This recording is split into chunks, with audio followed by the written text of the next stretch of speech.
Sorry.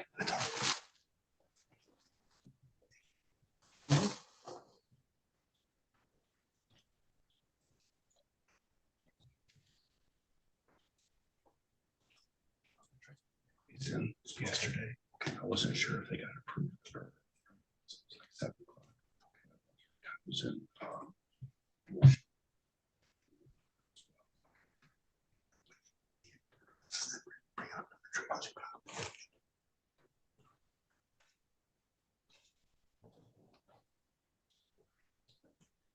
Mr. Clevenger, can you hear me?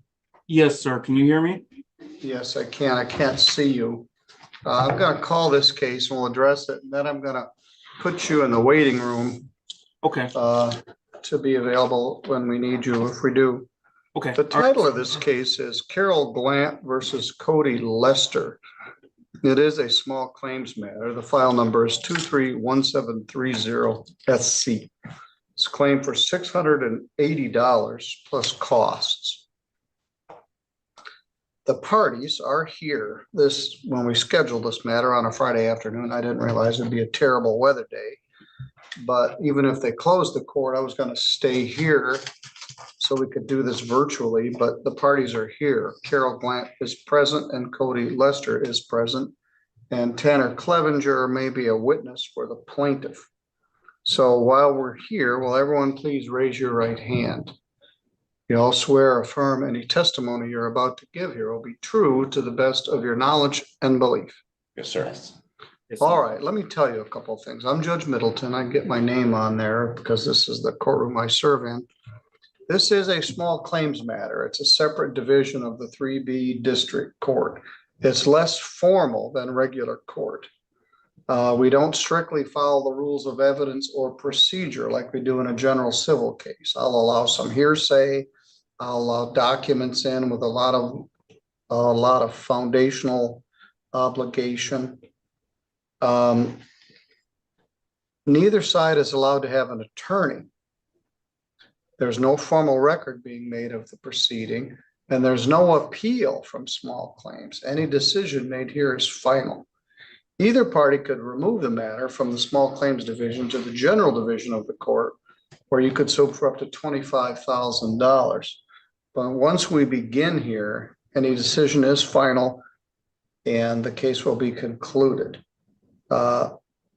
Ms. Glad, do you understand? Yes, I do. And you agree with those terms and conditions? Yes. And Mr. Lester, you agree? Yes, sir. All right, Mr. Clevenger, because you are a potential witness, I'm going to put you in the waiting room Okay. so you won't be tainted by testimony from any other party. Okay. And don't go away. I haven't forgotten about you. And when I Okay. come back in and you testify, I'm going to ask you to remove your hat. Okay. So I'll see you in a little bit. All right. Thank you, sir. All right, the parties are ready to go. So let's talk about, cleared all this out. Here it is. I get a lot of these that have to do with trees.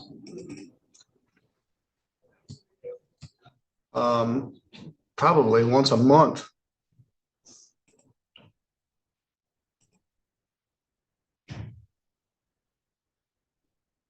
According to the claim, Ms. Glant contracted with Mr. Lester, or at least talked to him, to do some tree work on her property. And she's claiming that he owes her $680. There's a letter attached explaining the circumstances. And I'll hear from Mr. Lester here in a bit. But Ms. Glant, why do you believe he owes you $680? Well, the fee he quoted me was $850 to complete the job. I took pictures of before and after, and looking at it, I figured he only did about 20% of the work. So I figured he owed me 80% of what I paid him. How much did you pay him? $850. And that was the quote for the entire job? Yeah. Do you have a copy of the quote? It was, it's in the text messaging. I always struggle with the text messaging Okay. It's, to figure who's saying what. yeah.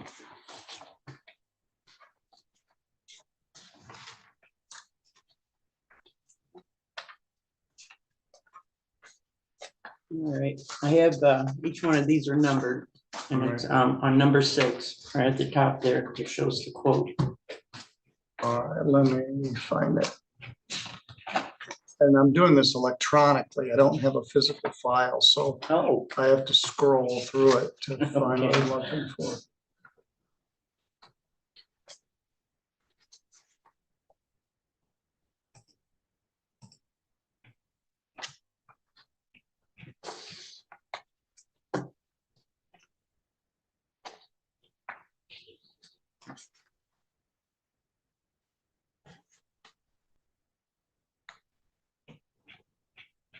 All right, well, it's in there. All right. She says she paid you $850. It looks to me like quite a bit of work was done. And I need to find the quote because I need to see what's in it. But there's like 40 pages of, do you have it handy when I can actually look at all it? this, yeah, The Sure actual enough. quote? yeah, I'll just hand you all of it. Because scrolling through these one Yeah, page by here's the- page. See, I left paper copies here. This is the before and after.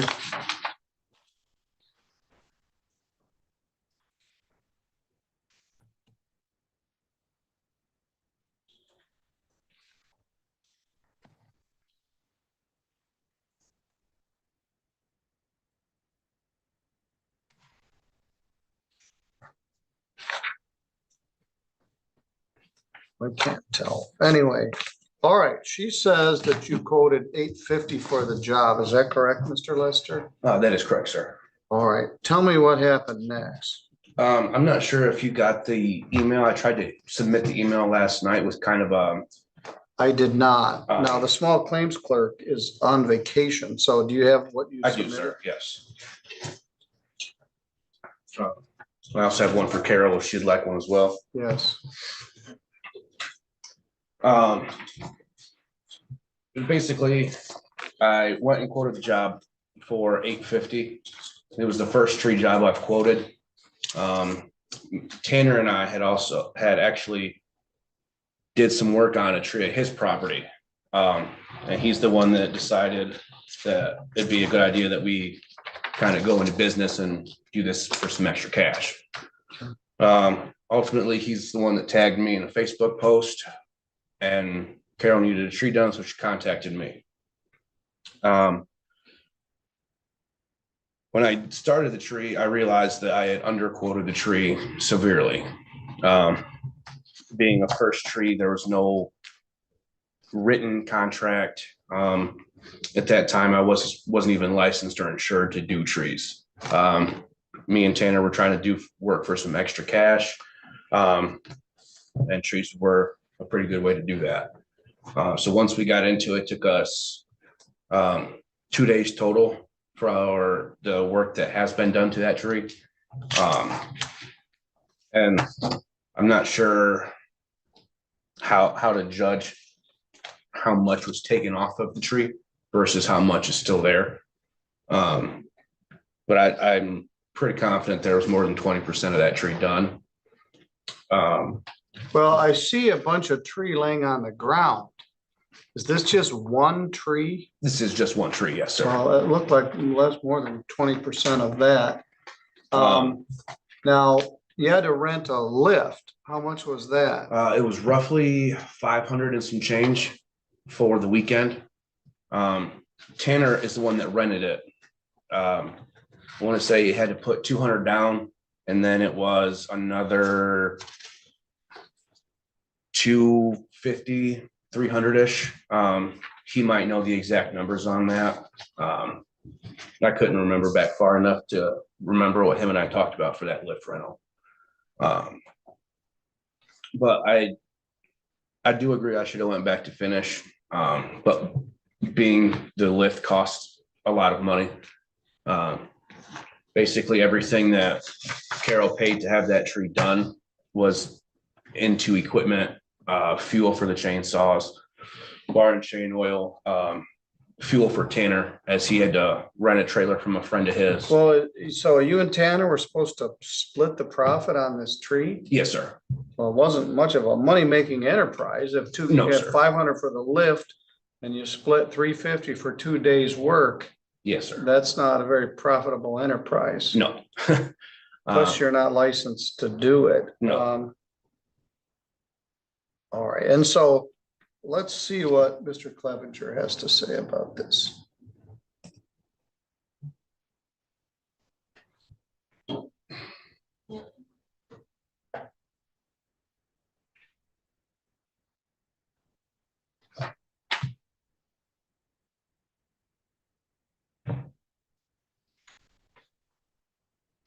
I'm having a large tree. My wife is quoted. Can I say something? I will give you time to say something. Okay. Now, this is in a better location, but it's thousands of dollars. Mr. Clevenger, can you hear me?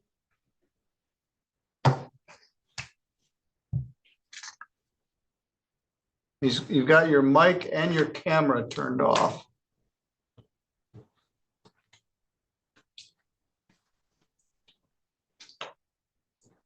That's not helpful. Mr. Clevenger?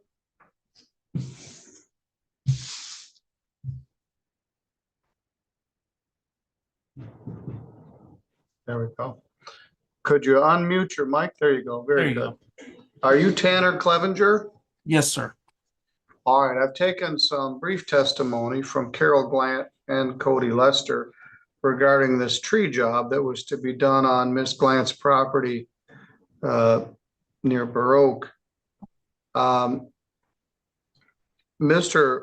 Lester said that you and he went into kind of business together to try to make some money on some side jobs. Is that accurate? Yes, sir. What do you know about this job at Carol Glant's house?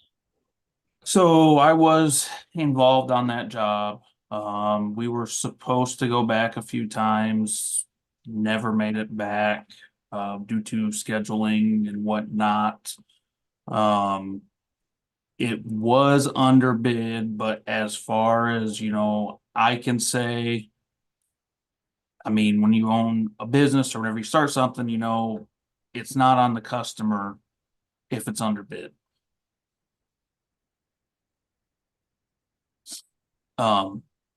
As far as that goes, I had no problem going and finishing the job. I do know, the lift is expensive, gasoline is expensive, fuel's expensive. And we did spend, I think, a day and a half there. I was not involved in the bidding or in the whatever you want to call it, looking at it, giving a quote, all that stuff. How much of the job do you think you had done in 2 days? I mean, I would say probably 35%, 40%. There was still quite a bit left. The tree, I think we took down maybe 1 or 2 limbs. I wasn't, again, involved in the quoting, so I don't know exactly where it was supposed to be taken down to.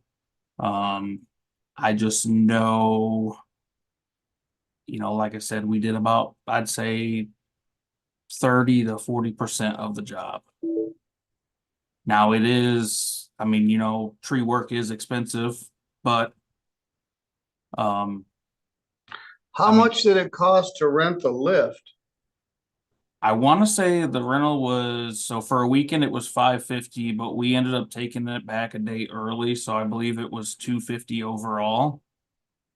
We had reserved it for 2 days and ended up only using it for 1 day because the following day was the weather was supposed to be crappy and it was supposed to rain.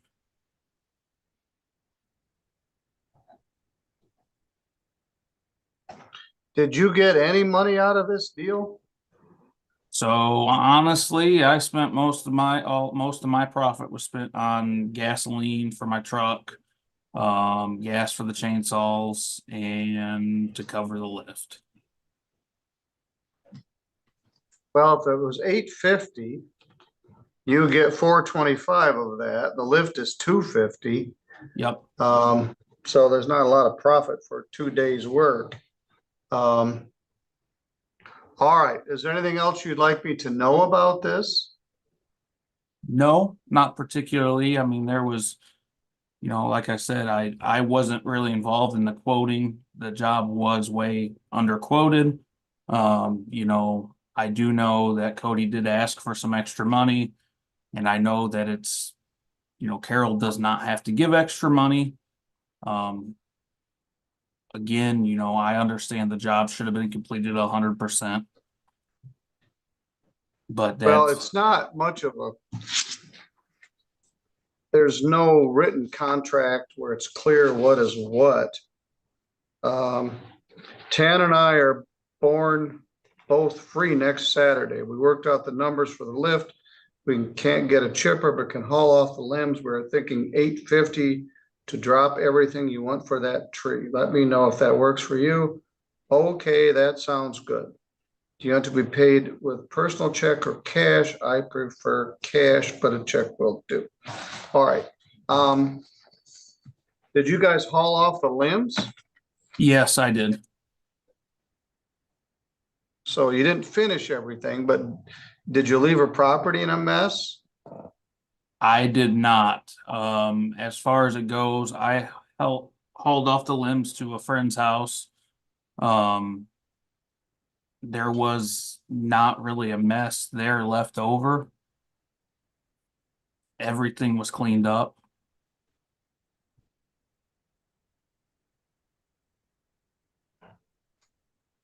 All right.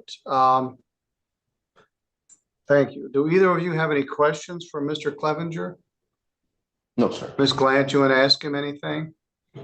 You didn't rent the trailer, correct? No, the trailer was borrowed from one of my friends. It was not rented.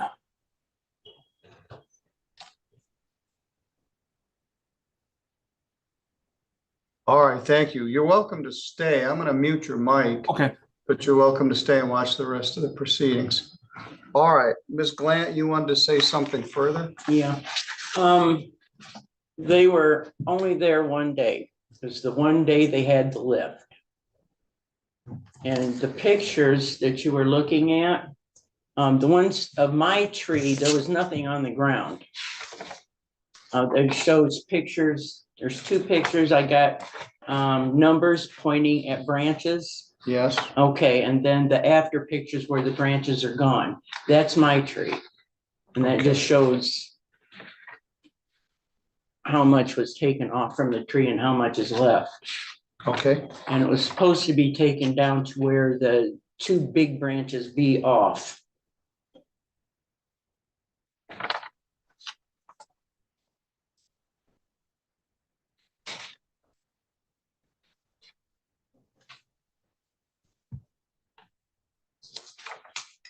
All right.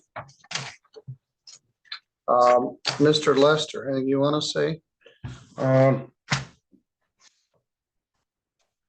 Not a whole lot, sir.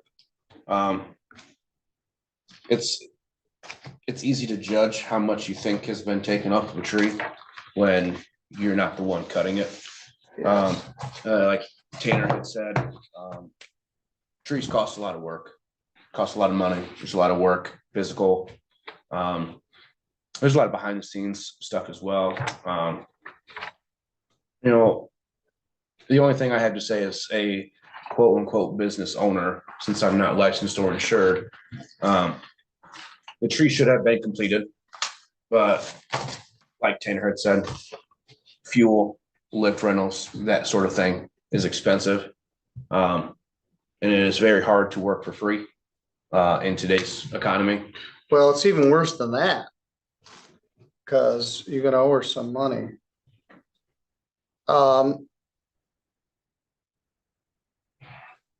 Couple things. You went with a guy who was a friend of a friend, who is not licensed or insured. So shame on you. If you're gonna get a tree quote, you should get somebody that is licensed and insured to do it.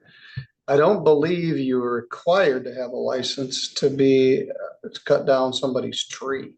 Many things you do, you need to be a residential licensed builder or residential maintenance and alteration contractor. And if you're doing plumbing or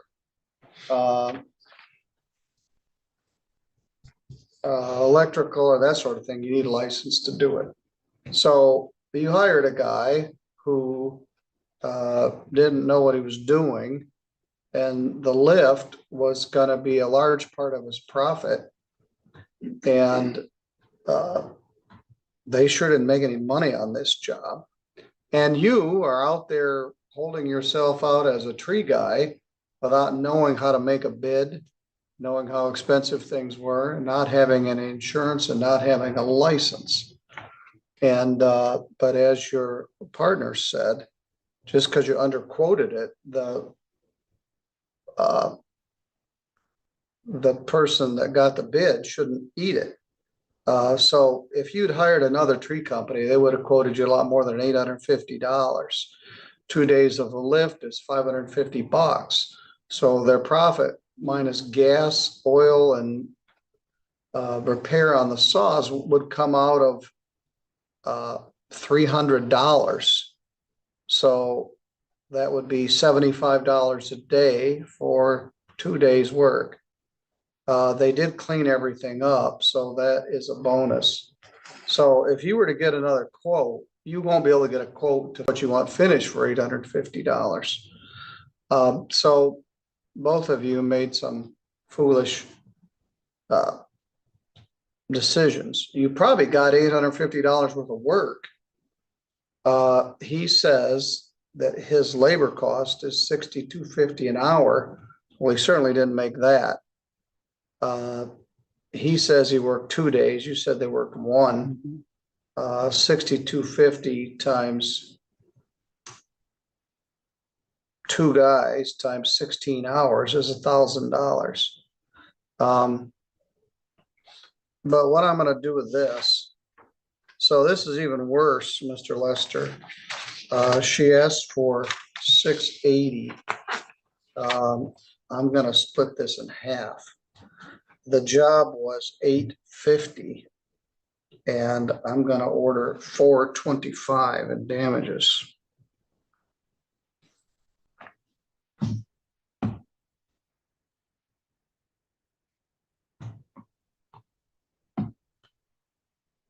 The court costs are $63.50 for the filing fee and $35.04 for the service fee. Is a total of $523.54. So not only did you not make any money, what small part you did make, you're gonna have to pay back to her. You don't get all you asked for, but you get half the cost of this job. There were several different ways to do this, but basically,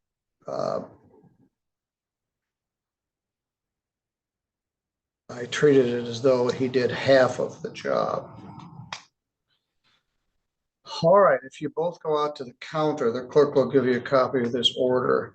Essentially, Mr. Lester, you have 30 days to pay this, or she can pursue collections. Can you make any sort of monthly payment? Oh, yes, sir, I can. How much could you pay each month? I was flipping through this paper here and saw $50 a month. Well, that's the minimum. I'd be asking for 100. Can you pay $100 per month? I only make $15 an hour. $100 a month is All right. quite. I'll make it do it $50 per month, starting February 15th.